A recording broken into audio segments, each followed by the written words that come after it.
முறுக்கு போடு தாங்கத்தை. அதை கழட்டி விட்டுறது. அதை கழட்டி விட்டுறப்ப இங்கே மாதிரி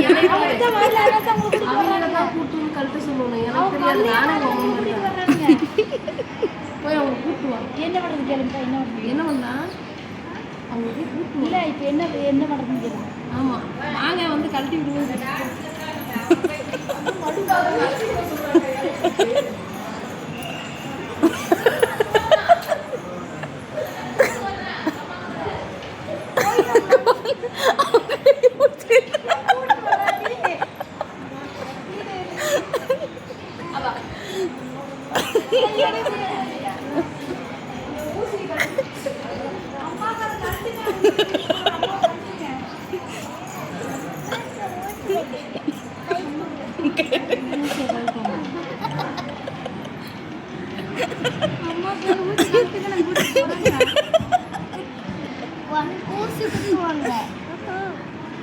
இன்னொரு டாக்டர் போய் அவங்களுக்கு தெரியாதான்.